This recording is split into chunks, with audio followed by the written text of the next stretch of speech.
शुक्रवार को गिरिडीह जिले के बेरगी में घटवाल समाज के लोगों ने विश्व आदिवासी दिवस बड़ी धूमधाम से मनाया। 9 अगस्त 1982 को संयुक्त राष्ट्र संघ ने आदिवासियों के भलाई के लिए एक दल गठित किया था। उसके बाद से संयुक्त राष्ट्र संघ ने अपने सदस्य देशों को प्रतिवर्ष 9 अगस्त को विश्व आदिवासी दिवस मनाने की घोषणा की। तब से आदिवासी समाज के लोग पूरी दुनिया में आदिवासी समाज अपने हक, इज्जत, अधिकार के लिए जल, जंगल, जमीन एवं संस्कृति को बचाने के लिए मनाते हैं। उसी में एक जाति है घटवाल समाज के लोगों द्वारा विश्व आदिवासी दिवस प्रत्येक वर्ष 9 अगस्त को विश्व आदिवासी दिवस मनाते हैं। सभी वक्ताओं ने विश्व आदिवासी दिवस को लेकर अपनी अपनी बातों को मंच पर रखते हुए कहा, आज हम लोगों के साथ सरकार के ढुलमुल नीतियों के कारण हम लोग अपना हक, अधिकार से वंचित हो रहे हैं। वहीं कार्यक्रम के दौरान हराधन राय ने कहा, समाज के सभी लोगों को जागने की जरूरत है, क्योंकि हमारे समाज के लोग पढ़े लिखे नहीं होने के कारण अपने हक, अधिकार को नहीं जान पाते हैं, जिसके चलते सभी राजनेताओं ने हम लोगों के साथ चलने का काम किया। वहीं घटवाल आदिवासी महाप्रभा सभा के प्रदेश अध्यक्ष राम प्रसाद सिंह ने कहा, केंद्रीय अध्यक्ष वीर दुर्गा सिंह घटवाल 130 साल होने को चले हैं, समाज के प्रति अपना सब कुछ न्यौछावर कर दिया। आप आज देख पा रहे होंगे कि सभा में चारपाई में दुर्गा सिंह घटवाल लेटे हुए हैं। इसका जीता जी, अगर हम लोगों को अपने हक, अधिकार को ले पाते हैं तो दुर्गा सिंह का सपना पूर्ण हो जाएगा। मौके पर मधुसूदन राय, शीतल राय, रामजय राय, ललन राय सहित सैकड़ों समाज के महिला पुरुष उपस्थित थे। जोहार जोहार झारखंड, मैं बहादुर राय, आप देख रहे हैं स्टार सिटी 24 झारखंड बिहार। इस वक्त मैं गिरिडीह जिले में हूं और गिरिडीह जिले के बेरगी में है। आज 9 अगस्त है और 9 अगस्त यानी विश्व आदिवासी दिवस है और आदिवासी दिवस को लेकर यहाँ घटवाल समाज के लोग कार्यक्रम कर रहे हैं, विश्व आदिवासी दिवस मना रहे हैं। वो यहाँ बहुत सारे लोग हैं घटवाल समाज के, हम जानने का प्रयास करते हैं कि क्या कुछ देवघर जिला से सर क्या कुछ कहिएगा। कहेंगे सर, आज जो विश्व आदिवासी दिवस है सर, इसके लिए हमारे समाज के यानी जितने आदिवासी हैं सभी आदिवासी भाइयों को मेरे तरफ से बधाई और शुभकामनाएं। समाज के लोग अपने आप को कहते हैं कि हम लोग घटवार आदिवासी हैं। अब घटवार का मतलब देखिए, घटवार एक तरह का, अभी हम पूर्व वक्ताओं ने कुछ कहा कि घटवाल कोई जात नहीं होता है। अब जात नहीं है, फिर ये लोग घटवार कह रहे हैं अपने आप को। फिर मैं ये इस तरह को मैं जानने का प्रयास करूंगा कि घटवार चीज है क्या। एक वक्ता ने कहा कि घटवार कोई जात नहीं होता है, हम जानने का प्रयास करते हैं। सर, अभी आपके बातों को मैंने सर बहुत गंभीरता पूर्वक सुना। आप बोले कि घटवार कोई जात नहीं होता है, सर इस पर मैंने फाइन कीजिएगा सर। जी, यह एक पद का नाम है।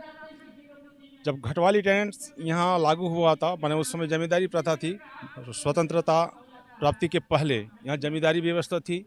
तो जमींदारी व्यवस्था में जमींदार लोग, टिकैत लोग, बाबू लोग, ठाकुर लोग, हमारी जाति के स्वजाति के लोग जो हुआ करते थे, उन लोग सेना के रूप में घटवाली जो घाटी में रक्षा करने के लिए, घाटी में पहरा देने के लिए, बाहरी आक्रमणकारियों से बचाव के लिए उन लोगों ने जो उन लोगों को नौकरी दिया था और जो घटवाली नौकरी कर रहा था, उन लोगों को घटवाल बोला गया था। तो फिर सर, इन लोग जैसे अभी घटवाल समाज के लोग अभी कह रहे हैं कि हम लोग आदिवासी थे, तो एक तरफ बोल रहे हैं कि घटवाल कोई जात नहीं होता है, एक तरफ बोलते हैं कि घटवाल हम लोग आदिवासी हैं। इसको क्लियर कीजिए। जी, इसको क्लियर इस तरह से करेंगे कि एक्चुअली ये भूया जनजाति से, मतलब भूया जनजाति का ये एक विंग है, ये एक शाखा है। भूया जनजाति जो है यहाँ का भूईफोड़ है, यहाँ का भूस्वामी है, यहाँ ज़मीन का मालिक है, जमींदार है। ज़मीन इन्हीं लोगों के हाथ में थी और सबसे पहले इनके पूर्वजों ने यहाँ के, मतलब इस छोटनागपुर हो या जहाँ भी हो पहाड़ी इलाका को, उसको अपने फुटकट्टीदार और भूइयारी ज़मीन बना करके मतलब उसमें बसवास निवास करने का मतलब आरंभ किया था उन लोगों ने। इसीलिए तो इन लोगों के पास इतनी मात्रा में ज़मीनें हैं। और एक मिनट सर, हम यहाँ जानने का प्रयास करते हैं कि सर, अभी आपने कहा कि भूया कम्युनिटी से आते हैं, लेकिन हम देखते हैं कि इन लोग जब भी आवाज़ उठाते हैं, चाहे वो विधानसभा की बात करूं या वो रांची घेरने का बात करें, वो दिल्ली घेरने का बात करें, वो पार्लियामेंट, कहीं भी अगर इन लोग आंदोलन भी करते हैं तो सिर्फ घटवार और घटवाल को लेकर चलते हैं। और अभी आपने कहा कि इसमें भूया कम्युनिटी के आते हैं, अगर भूया नहीं रहेगा तो क्या घटवार और घटवाल लड़ाई करेगा तो क्या इसका हक, अधिकार मिलेगा? बहुत दिक्कत हो सकती है, क्योंकि 1952 में जब जमींदारी प्रथा को हटा दिया गया, उन्मूलन हो गया, तो उसी के साथ घटवाली प्रथा भी, उसका भी एवोल्यूशन हो गया।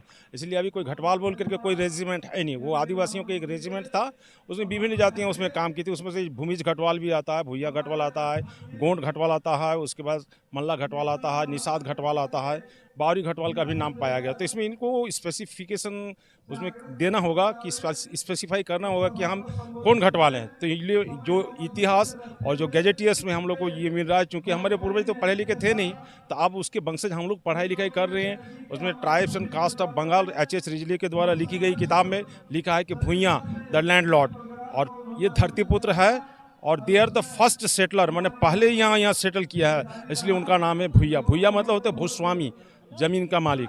तो उसका एक विंग है जो घटवाली नौकरी किया, उसको घटवाल। तो भूइया जाति के जितने भी लोग थे, तो खतियान में उस समय पूर्वजों ने घटवाल लिखवा दिया, लेकिन है वो भूइया का ही उपजाति है। उसको उपजाति भी नहीं कह सकते, एकदम भूइया ही है वो। तो भूइया का जो अधिकार है, भूइया यहाँ का आदिम जनजाति, इसका मैंने जन्म के बारे में आप खोज करके नहीं मिल पाएगा, क्योंकि मानव सभ्यता का जब विकास हुआ तब से है, इसीलिए इसको तो आदिम जनजाति के रूप में जाना जाता है। अभी इग्नो के जो सामाजिक विज्ञान है, उसमें ग्रेजुएशन में भूइया जनजाति के बारे में पढ़ाई की जाती है। आपको फॉर योर काइंड इन्फॉर्मेशन, जनजाति का पहचान अलग पहचान होता है। उसको लोकुर कमेटी में ये उल्लेख किया गया है कि इसके 5 लक्षण होते हैं, 5 पैरामीटर है। वो क्या है कि प्रिमिटिव ट्रेट्स, आदिम लक्षण दिखना चाहिए। दूसरा है डिस्टिंक्टिव कल्चर, विशिष्ट संस्कृति। तीसरा है जियोग्राफिक आइसोलेशन, भौगोलिक अलगाव।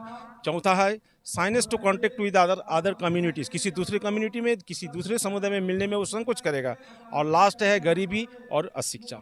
तो ये अगर पैरामीटर्स को अगर ये पूरा करते हैं, तो भारतीय संविधान का अनुच्छेद 342 कहता है कि उसमें उसका इंक्लूजन भी होगा और एक्सक्लूजन भी होगा। माने उसमें वह इंक्लूड हो भी सकता है, और अगर रीति रिवाज को छोड़ दिया तो फिर एक्सक्लूड हो जाएगा। फिर उसको ST से फिर SC में उसको कन्वर्ट किया जाता है। ST एंड SC में क्या फ़र्क होता है कि रीति रिवाज में अपनी परंपरागत जो प्रथा है, उस प्रथा को अगर वो सेलिब्रेट करते हुए आ रहा है, उसका फॉलो करते हुए आ रहा है, तो ट्राइब में रहेगा। और नहीं तो दूसरे का संस्कृति में जहाँ घुसा तो ट्राइब से वो कास्ट बनता है। इसीलिए अनुसूचित जनजाति और अनुसूचित जाति, अभी भूइयाँ को अनुसूचित जाति में रखा गया है। लेकिन हमको उम्मीद लग रहा है कि अभी जो हमारे इंटेलेक्चुअल वर्ग, जो पढ़े लिखे हमारे जवान लोग आ रहे हैं, अब इतिहास पढ़ रहे हैं, तो पता लग रहा है, तो फिर से अपनी संस्कृति को ये करेंगे। कोई भी आदमी आदिवासी की लिस्ट में इंक्लूड हो सकता है यदि उन्होंने रिचुअल्स को फॉलो करता है, अपने कस्टमरी लॉ को फॉलो करता है।